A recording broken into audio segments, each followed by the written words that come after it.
7.3 का दूसरा क्वेश्चन, पहला क्वेश्चन इससे पहले हम करवा चुके हैं, तो 7.3 का दूसरा क्वेश्चन पे चलते हैं। दूसरा क्वेश्चन पहले क्वेश्चन से बहुत ही आसान है, कुछ नहीं कह रहा है कि एडी एक समद्विबाहु त्रिभुज एबीसी का एक शीर्ष लंब है।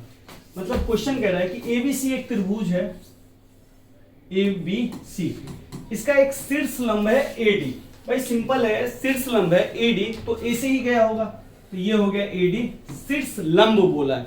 लंब का मतलब हो गया ये 90 डिग्री, तो ये 90 तो ये भी 90 होगा, क्लियर है। जिसमें ए बी बराबर ए सी है। अब देखिए बाबू, समद्विबाहु त्रिभुज बोल दिया है, आइसोसियलिस ट्रायंगल है, तो ये साइड जो है इस साइड के बराबर है, इसने बोल दिया ए बी बराबर ए सी। जो है लेते चलिए। दर्शाइए कि एडी रेखाखंड बीसी को समद्विभाजित करता है, यानी कि दर्शाना है कि एडी जो है, ये जो शीर्ष लंब है, इसको दो बराबर हिस्सों में बांटता है। यानी कि इस लाइन में हमको क्या दिखाना है कि बीडी बराबर, यही दिखाना है, ये यही बोल रहा है ना, एडी रेखाखंड बीसी को समद्विभाजित। समद्विभाजित का अर्थ बताया ना, सम का मतलब बराबर, द्वि का मतलब दो, भाजित का मतलब बांटना, दो बराबर भागों में बांटती है, क्लियर है। ये पहला ये बोला। सेकेंड क्या कर रहा है, एडी को, एडी, ये जो एडी लाइन है, कोण ए को, ये जो कोण ए है पूरा, ये पूरा ए कोण जो है उसको समद्विभाजित करती है, यानी कि कोण को भी दो हिस्सों में बांटती है। यानी कि सिंपल कर रहा है ये बराबर ये, तो इस कोण को हम क्या लिख सकते हैं, बी ए डी। देखिए ना, ये कोण आया बी ए डी, हमने इतना ही लिया, यहां से स्टार्ट करो, सी ए डी, यानी कि ये कह रहा है सी ए डी करने।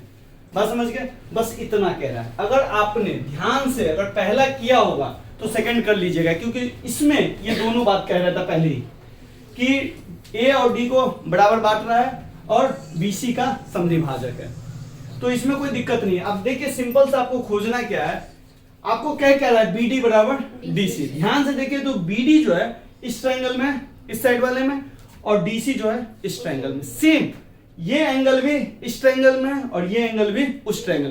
तो हमारा सारा खेल बीडी बराबर डीसी करने के लिए हमें सीपीसीटी का यूज करना पड़ेगा, और सीपीसीटी हम तभी यूज कर सकते हैं जब त्रिभुज कॉन्ग्रुएंट हो या सर्वांगसम हो। तो हमको कौन सा त्रिभुज उठाना है, पहले ए बी डी, तो हम पहले उठा रहे हैं त्रिभुज ए बी डी, और दूसरा त्रिभुज कौन सा उठा रहे हैं, ए सी डी, ले लिए। अब आपको पता है कि अगर आपको इस ट्रायंगल में समझ में आ रहा है तो करो, नहीं समझ में आ रहा तो एक छोटा छोटा ट्रायंगल बना लो, तो इसमें तो कोई दिक्कत है नहीं।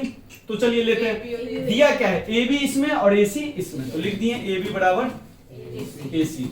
ये तो भैया गिवन है ना, तो लिख दिए हम दिया गया है।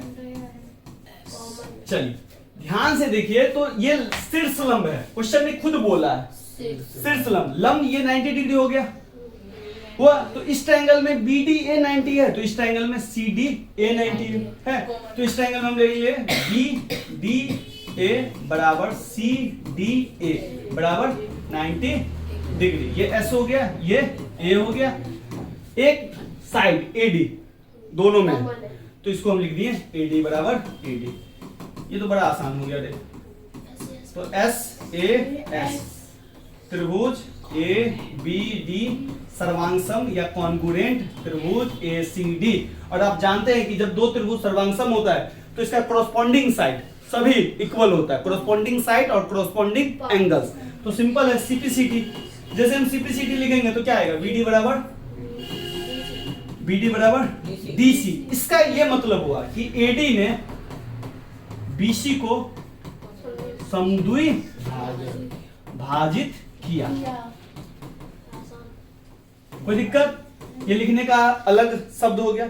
और उसी तरह सीपीसीटी से ये ट्रायंगल का बी ए डी इस ट्रायंगल के सी ए डी के बराबर हो गया, तो बी ए डी बराबर सी ए डी, यानी कि इसमें लिखेंगे एडी ने कोण ए को समद्विभाजित किया। कोई दिक्कत, ये तो बड़ा ही आसान क्वेश्चन हो गया आप लोगों के लिए, देखा जाए हाँ 7.2 के हिसाब से हो गया, ठीक है। चलिए तो देखा